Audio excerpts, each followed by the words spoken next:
Welcome to the introduction of the AWS Lambda service. This is the latest overview, which you can also use for the AWS Solutions Architect Associate exam by AWS.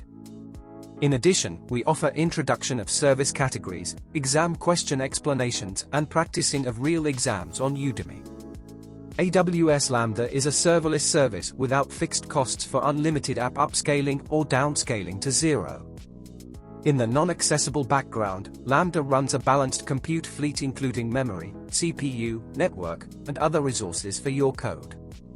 You can run your code in 7 supported programming languages with auto-trigger for virtually any type of app or backend service.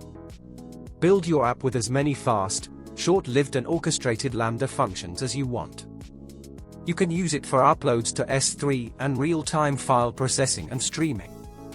Together with Kinesis, you can create data tracking and cleansing as well as clickstream analysis and IoT device telemetry. Another common use case are highly scalable serverless web apps with priority on performance or resilience. You can also use Lambda functions to handle authentication and highly variable app workflows for IoT or mobile backends. Since Lambda is serverless, its compute fleet resources runs for your code without any required intervention. There are 2 main control and data planes for the Lambda service. Its control plane provides the management APIs to create, update, or integrate your functions with all AWS services. When a Lambda function is invoked, the data plane allocates a unique and non-reusable execution environment on a Lambda worker. Keep in mind that the Lambda function and environment are short-lived for 15 minutes, with each environment having its own resources and file system view. Your Lambda function is an event-driven, ephemeral, and stateless script or program. It runs on triggered invocation events within the Lambda service. To provide high scalability for you, Lambda auto-scales based on the incoming event rate and rapidly launches or eliminates function copies. They run concurrently, with each new Lambda function facing a cold start and with each finished function to rerun with a warm start. Be aware that cold starts delay the program by 100 milliseconds to 1 second.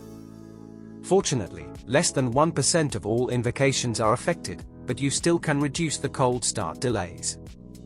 You can activate the recommended provisioned concurrency at additional costs to reduce to 2-digit millisecond starts, or you can use less effective measures for free.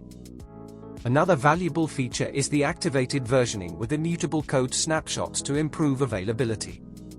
Finally, to avoid complex monolithic functions, it's recommended to create small effective Lambda functions with a focused API method. You then can use a step function or API gateway to orchestrate the functions without any delay. Like with other compute service, you can allocate internal storage space or integrate external storage from EFS or S3. As you can see on the storage table, the fastest and cheapest internal storages can be used to improve CPU performance and for archiving, but unfortunately with space limits. In contrast, the external storage services are unlimited. With its high compatibility and flexibility for various serverless solutions, Lambda can be invoked mainly in 2 ways, for synchronous and asynchronous methods. Depending on involved services, you build solutions with the simple request-response invoke or with high-performing event invokes, requiring polling. On the one hand, you can directly and simple invoke one function after the other with the request-response type. On the other hand, to achieve higher performance and reliance, you need to separate front-end from back-end with SQS queues and with Lambda polls. It also integrates a dead letter queue with 3 default retries for consistency. And for real-time streams, you can use the same concept with Lambda's event source mapping for asynchronous front-end and back-end operation. Altogether, Lambda's adaptability, performance, and serverless simplicity makes it a welcome component to realize most use cases. With this understanding, you are ready for more insights. If you want to safely pass the exam, we recommend to also practice our real exams on Udemy. We wish you further valuable insights with AWS videos.